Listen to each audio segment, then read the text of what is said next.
सुनना। सूर्य को 3 अर्घ होते हैं। एक लाल चंदन का अर्घ कार्य की सिद्धि के लिए सूर्य नारायण को दिया जाता है। एक काली मिर्ची के पानी का अर्घ, जब आप कोई एग्जाम में बैठ रहे हैं, कोई परीक्षा में बैठ रहे हैं और आपको उसमें उत्तीर्णता चाहिए या मेरा ये काम सफल चाहिए या अदालत में केस चल रहा है उसको निपटाना है, तो काली मिर्ची के जल से सूर्य को अर्घ दी जाती है। तो उस जल के अर्घ से व्यक्ति का काम तुरंत 1.5 महीने के अंदर सफल हो जाता है। काली मिर्ची के अर्घ का इतना प्रमाण।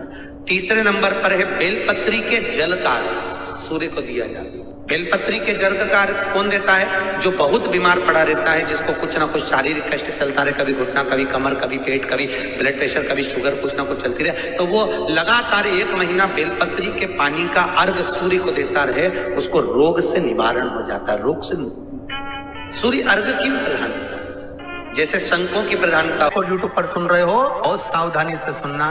तो जिनकी यहाँ संपदा की कमी होती है, वैभव की कमी होती है, लक्ष्मी की कमी होती है, प्रतिष्ठा की कमी होती है, धन की कमी होती है, उसके लिए गुड़, चावल, लाल फूल और लाल मिर्ची के 11 दाने पानी के कलश में तांबे के लोटे में लेकर हाथ को ऊंचा कर नेत्र, नासिका, वक्षस्थल के सम्मुख में जो सूर्य नारायण को अर्घ देता है, जल चढ़ाता है, पर जो सूर्य को अर्घ रविवार के दिन दे देता है, अगले रविवार तक पैसे की आवक आना प्रारंभ हो जाता है। तो महापुराण की कथा कहती है, जब हम सूर्य को अर्घ देते हैं, सूर्य को जल चढ़ाते हैं, वो पानी जब पृथ्वी पर गिरता है, उसके छींटे हमारे शरीर पर लगते हैं, तो वो श्रेष्ठता का भाव निर्मित करते हैं, वो गलत नहीं हो सकती। जितने आस्था चैनल पर कथा सुन रहे हो, जितने फेसबुक और यूट्यूब पर सुन रहे हो, बहुत सावधानी से सुनना।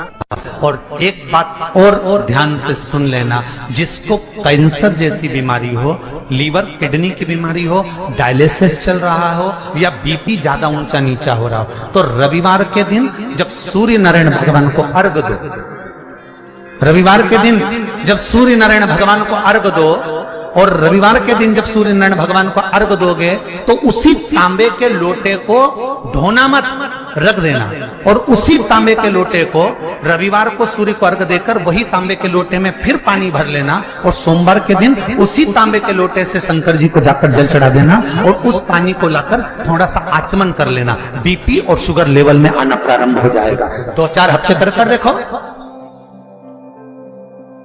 सूर्य नारायण भगवान को रविवार के दिन पूजा जाता है। वैसे तो नियम से रोज जल चढ़ना चाहिए, पर अगर बीपी शुगर वाले हैं, आप रोज जल चढ़ा रहे हो, तो रविवार सोमवार का ध्यान कर लेना। रविवार को चढ़ाए तो सोमवार को शिव जी को चढ़ाए, उसी तांबे के उसी पात्र से। अब भजो उसको। अभी तो लोगों को यही नहीं मालूम था कि सूर्य नारायण भगवान को जल चढ़ाते हैं तो वो जल का जो पानी निकलता है, सूर्य की किरण पड़ती है तो शरीर के रोग ठीक कर देती है। अब लोगों को जरा पानी चढ़ाना चालू तो करने दो। हॉस्पिटल में कोई बीपी और शुगर वाला नहीं जाएगा, सब घर में ठीक हो जाएगा। करो तो। श्री शिवाय नमस्तुभ्यम, सब बोलिए एक बार जमकर, श्री शिवाय नमस्तुभ्यम। प्रैक्टिकल जरूर करना, कहीं सियोर वाला महाराज झूठ तो नहीं बोल रहा। शास्त्रों की बातें हमारे जीवन में हमें सुख प्रदान करें, इसलिए इस भाव का आनंद करते हुए आज की कथा को विराम देते हैं। वो खाने वाला जो पान खाता है, उसका पत्ता, पान के पत्ते के ऊपर जो चंदन से शंकर के नाम, पार्वती का नाम और ब्रह्माणी सरस्वती का नाम लेकर शिव को समर्पित कर दे। महाराज उसकी भी तिथि बताइए, बड़ी सुंदर है। जब रवि का पुष्य योग पड़े, रवि पुष्य नक्षत्र हो, और रविवार की जब प्रदोष पड़ती है, तो शिव बेलपत्र के पेड़ के नीचे निवास कर। तो शिव पुराण कह रही है कि प्रदोष का जो व्रत है, आप करें ना करें वो आपके ऊपर है, पर प्रदोष के कुछ नियम ऐसे हैं जो हमारे जीवन में सुख प्रदान कर सकते हैं। मान लो अगर धन नहीं, संपदा नहीं, तो प्रदोष के दिन दिया लगाकर दुख दान स्त्रोत, दारिद्र्य दुख दान स्त्रोत का पाठ अवश्य करें। कम से कम 5 प्रदोष करना, और पहले प्रदोष के बाद में ही अंतर आना प्रारंभ हो जाएगा। कहीं ना कहीं भगवान राहें खोल देगा, कुछ ना कुछ अच्छा होना प्रारंभ हो जाएगा। तो छोड़ना नहीं कि अब मेरा काम होने लगा तो मैं छोड़ दूं, 5 पाठ तो पूरे करना ही तीसरा क्रम कहा गया। अगर मान लो कि आप किसी एग्जाम में बैठ रहे हैं और उस एग्जाम को देते देते कई साल हो गए पर आपको कोई लक्ष्य ही निश्चित नहीं हुआ, आप कहीं पहुंच ही नहीं पाए, आप उस स्थान तक पहुंच ही नहीं पाए, आपको पास होना है, वो एग्जाम किसी भी हालत में निकालना है महाराज, तो भी प्रदोष का व्रत महाराज ध्यान देना। एक खाकर के पत्ते की पत्तल पर, जो पत्ते की पत्तल आती है पुराने समय में, उस पत्ते की पत्तल पर महाराज 7 बेलपत्र को डंडी मिलाकर रखना है।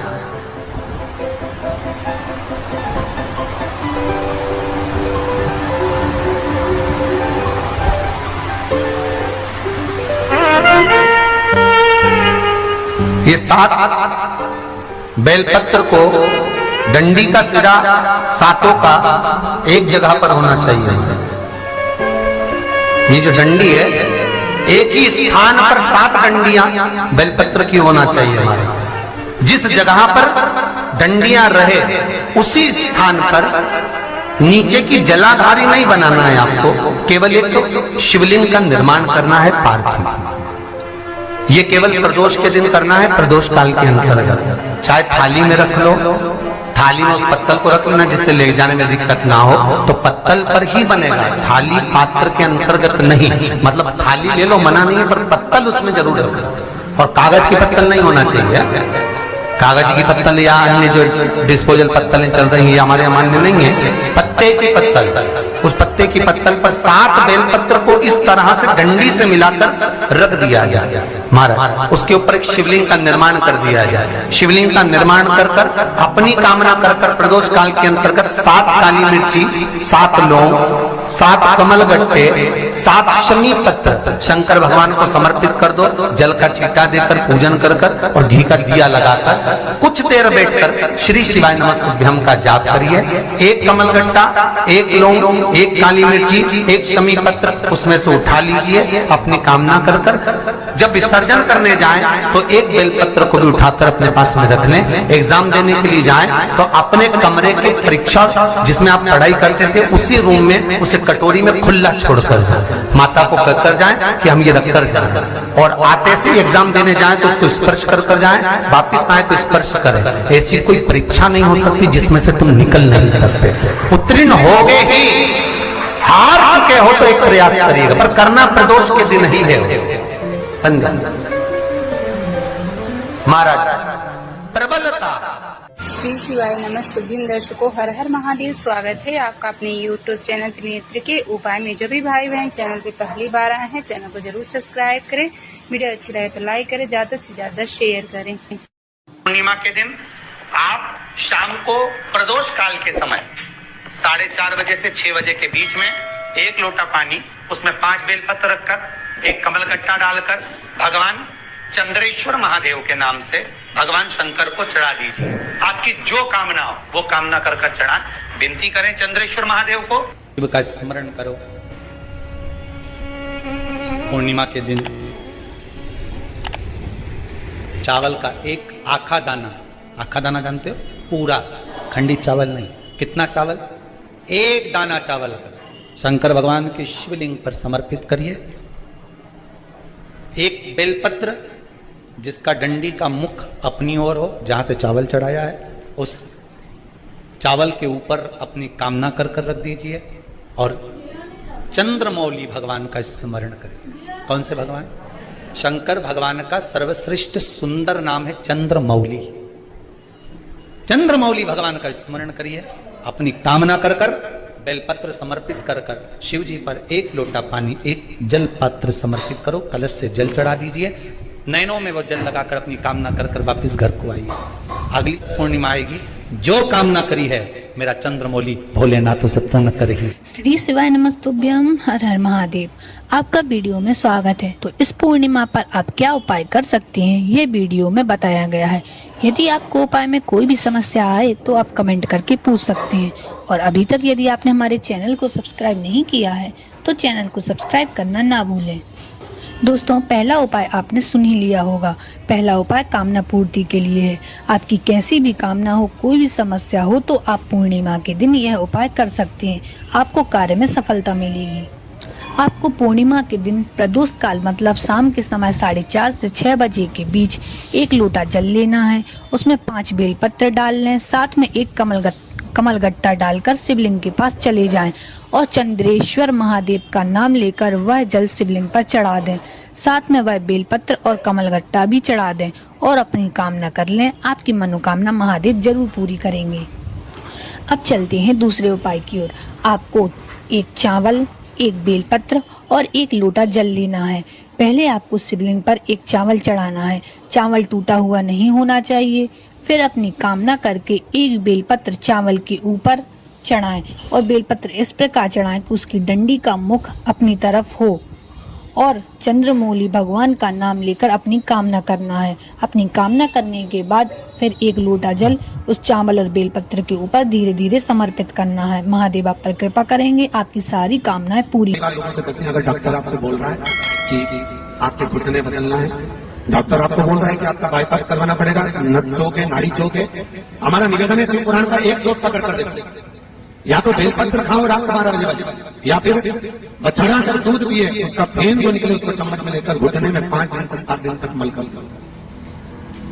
और जिस व्यक्ति की नस चौक हो गई, डॉक्टर बोल रहा है बाईपास करवाना पड़ेगा, उसके लिए एक ही निवेदन है, पूर्णिमा की पूर्णिमा चम्मच में फेन लेकर उस फेन को पानी में मिलाकर 3 बार दिन भर में 3 बार बस पी ले, उससे नसें अपने आप खुल जाती है, बाईपास नहीं होगी।